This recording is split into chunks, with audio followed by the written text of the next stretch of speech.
어느 날 100만 원이 갑자기 생겼다. 정말 필요한 곳에 써야지 생각하며 기쁜 나날을 보낸다. 저기압일 땐 고기 앞으로 라는 카피를 본 적이 있다.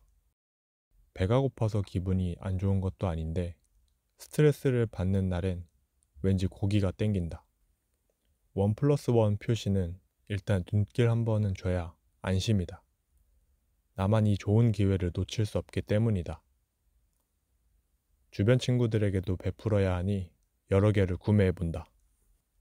그렇게 한 달 뒤 통장 잔고를 보니 잔고가 비어 있다. 누가 내 통장을 몰래 쓰는 게 분명하다. 하지만 카드 내역을 굳이 확인하진 않는다. 내가 썼다는 것을 들킬 순 없으니까 말이다. 이렇게 소비를 통제하지 않으면 밑빠진 독에 물 붓기를 면할 수가 없다. 아무리 비싼 커피도 잔에 담아야 마실 수 있듯이 나라는 그릇을 먼저 만들어야 돈을 담을 수 있다. 그렇게 아주 큰 그릇을 만들어 가기 시작했다. 안녕하세요 여러분, 유다음입니다. 이 영상을 출근길에 보시는 분도 있을지 모르겠지만 혹시 커피 한 잔 수혈해서 출근하고 계신가요? 요즘 직장인들이라면 모닝커피 한 잔은 필수일 것 같은데요. 여러분들은 아침에 어떤 커피를 드시나요? 1번, 회사 근처 제일 저렴한 커피. 2번, 가격은 모르겠고 회사 근처에 제일 맛있다고 생각하는 커피. 3번, 프리퀀시를 모아야 하니까 스타벅스 커피. 4번, 뭔진 몰라도 회사에 구비되어 있는 커피. 저는 출근 전에 자기 개발을 위해 2시간 정도 시간을 보내는데 카페에서는 모닝커피도 한잔 하면서 시간을 보낼 공간도 해결되기 때문에 매일 회사 근처에 제일 저렴한 커피집을 찾아다니는데요.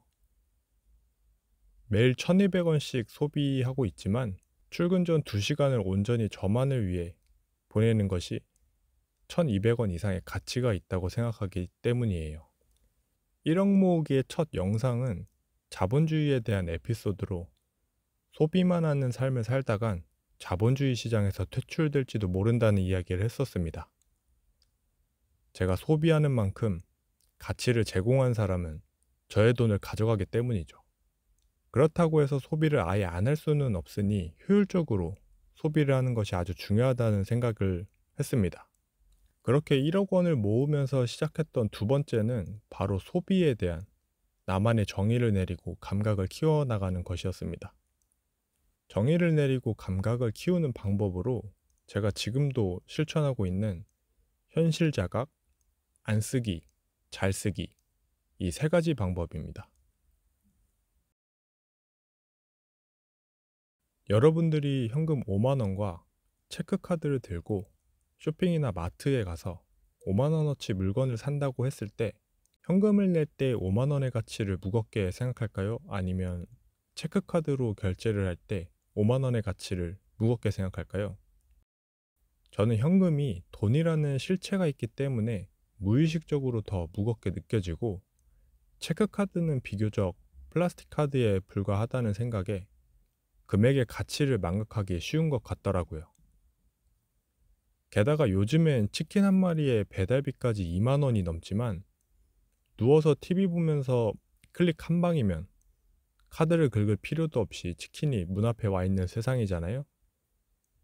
배달비가 아깝긴 하지만 자기 합리화를 하며 결제하기를 꾹 누릅니다. 그깟 돈 몇 푼보다는 나의 귀찮음과 시간이 더 소중하니까요. 아침마다 교통비 250원 아낀다고 일찍 나가고 100원이라도 더 싼 커피 먹겠다고 여기저기 카페를 돌아다니면서 말이죠. 이렇게 거래를 하는데 걸리는 시간이 짧아질수록 금액의 가치를 생각하는 시간도 짧아져서 정신 차리지 않으면 대책 없이 줄줄 새는 돈이 많아질 게 훤히 보였어요. 아니나 다를까 제가 생각하고 있는 소비와 저축액이 실제로 사용한 소비와 저축액과 차이가 많이 나는 경우가 있더라고요. 그래서 안 쓰기와 잘 쓰기 이전에 우선적으로 했던 것은 현실 자각을 위해 현황을 파악하는 것이었습니다. 돈 관리하는 것이 습관화가 안 돼 있고 돈이 잘 안 모인다면 관리하고 있는 돈들을 명확하게 숫자로 파악하지 않기 때문일 수도 있는데요. 본인의 소비 현황을 적나라하게 파악하는 방법은 아주 간단합니다. 컴퓨터와 인터넷만 있으면 됩니다. 사용하고 있는 모든 카드사에 3개월치 카드 내역을 다운받아서 엑셀에 정리합니다. 시간 구분이나 카드사 구분 필요 없이 몽땅 한 시트에 입력을 해주고 상호명을 보고 나름대로의 구분을 해줍니다. 처음에는 구체적인 구매 목록보다는 카페, 식사, 쇼핑, 술자리, 모임, 선물, 경조사 같이 큰 범주의 분야를 파악하는 게 중요합니다. 그리고 어디에 제일 많이 썼는지 확인해보고 곰곰이 생각해봅니다. 이걸 이렇게까지 썼어야 됐나? 하고 말이죠. 이렇게 현황을 먼저 파악하고 난 뒤 다음 단계인 안 쓰기에 돌입을 하면 됩니다.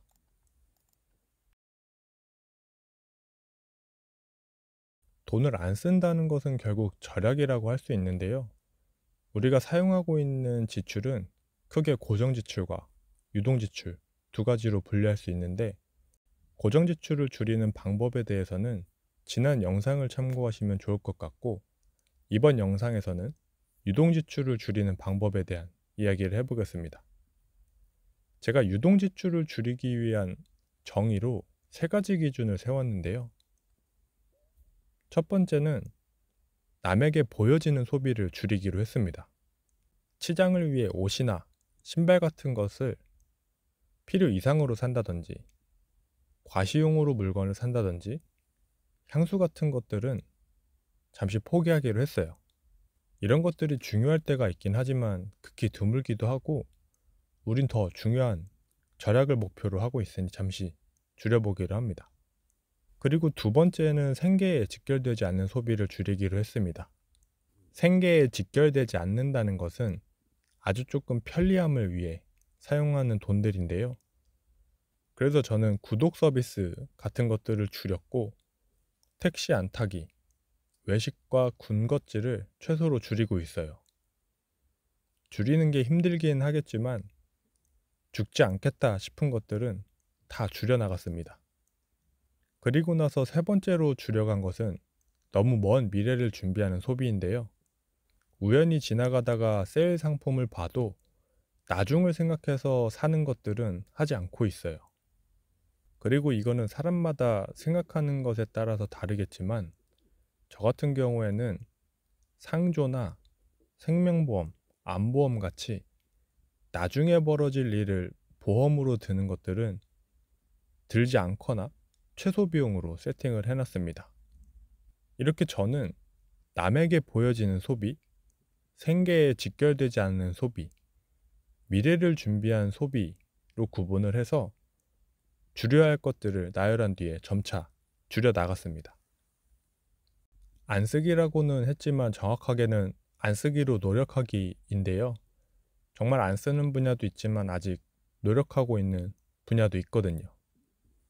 그리고 또 하나, 이건 제가 생활비를 통제하기 위해 지금도 쓰고 있는 방법인데요. 생활비 통장을 따로 만들고 생활비 통장만 체크카드를 발급받는 겁니다. 그리고 정해둔 금액을 넣어두고 카드를 쓰는데요. 그러다 조금 정신 못 차리고 쓰면 월 말쯤 카드 한도 초과로 커피를 못 사 먹게 됩니다. 하지만 또 불가피하게 돈 쓸 일은 생기겠죠. 그럴 땐 귀찮게도 비상금 통장에서 생활비 통장으로 이체를 해서 썼습니다.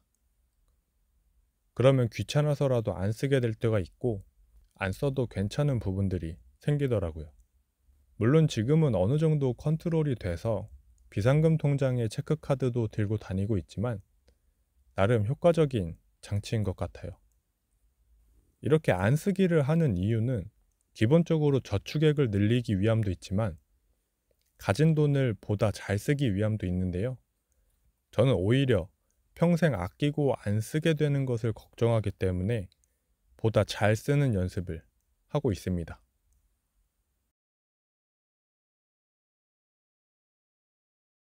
저는 가끔 절약하는 것보다 돈을 잘 쓰는 것이 더 어렵다고 느껴질 때가 있는데요. 살다 보면 역시 돈은 저렇게 써야 멋있구나 하는 생각이 들 때가 있더라고요. 지질이 궁상 떨면서 100원에도 벌벌 떨던 사람이 어떤 가치 있는 일엔 선뜻 큰 돈을 쓴다든지 그런 순간들 말이에요. 그래서 제가 정의하고 있는 잘 쓰는 것은 필요한 곳에 필요한 때에 적정한 금액을 쓰자입니다. 점차 가까운 곳부터 먼 곳까지 남을 위한 소비로 넓혀가는 것이 제 목표긴 하지만 지금은 포커스가 저를 위한 소비로 맞춰져 있는데요. 저는 잘 쓰는 소비를 위해 2가지 기준을 세웠습니다. 첫 번째는 투입 금액이 어느 정도 회수 가능한 소비를 합니다. 두 번째는 제가 정말 좋아하는 것 또는 성장을 위한 소비를 합니다. 1번의 경우는 돈을 벌기 위해 도서를 구매하거나 강의를 듣는 게 될 것 같고, 두 번째 경우에는 대표적으로 취미생활일 것 같은데요. 이런 부분들에 한해서는 오히려 소비를 잘 해야 하는 것 같더라고요. 물론 다른 부분을 줄여서 말이죠.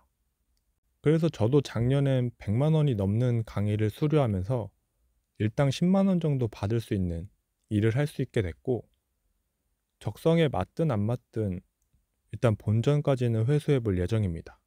그리고 아직 취미 같은 것은 없어서 이것만은 포기 못해 할 건 없지만 조만간 생기지 않을까 싶습니다.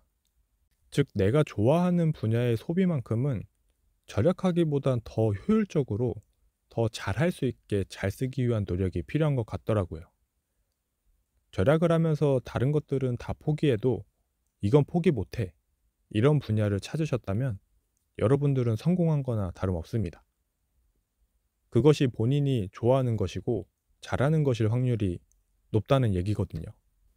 무조건 아끼기만 해서는 평생 줄여나가기만 할 테니 좋아하는 것을 찾아 소비를 통해 그것을 돈이 되게끔 혹은 내 인생의 활력이 되게끔 만들어가는 것도 중요한 것 같아요.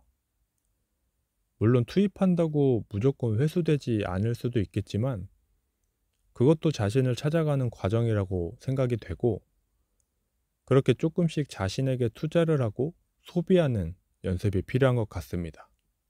이렇게 안 쓰기도 하고 잘 써서 추가 수입으로 연결되거나 내 인생이 나아진다면 소비 통제만으로도 조금 더 나은 인생을 살아갈 수 있지 않을까요? 그래서 저는 더 나은 내일을 꿈꾸며 제 자신은 물론 돈도 열심히 관리하고 있습니다.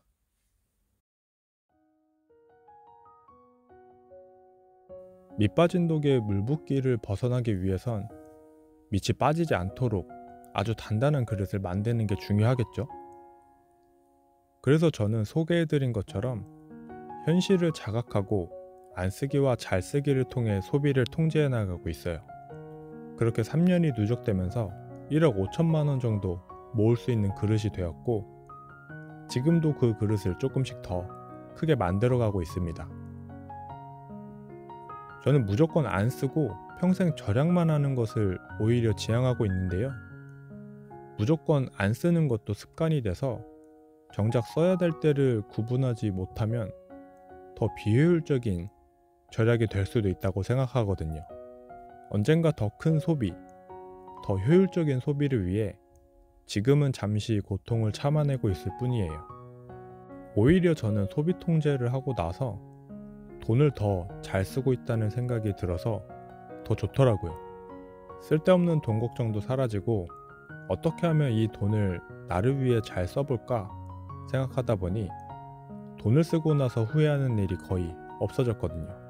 그래서 남이 정해놓은 금액에 휘둘리지 않고 나답게 소비하기 위해서는 안 쓰고 잘 쓰기를 통해서 돈과 소비에 대한 정의와 기준을 세우고 그 감각을 익히는 것이 중요한 것 같아요. 치솟는 물가와 훌륭한 소비 전략들 덕분에 우리의 지갑과 통장은 기하급수적으로 빠르게 줄어들잖아요.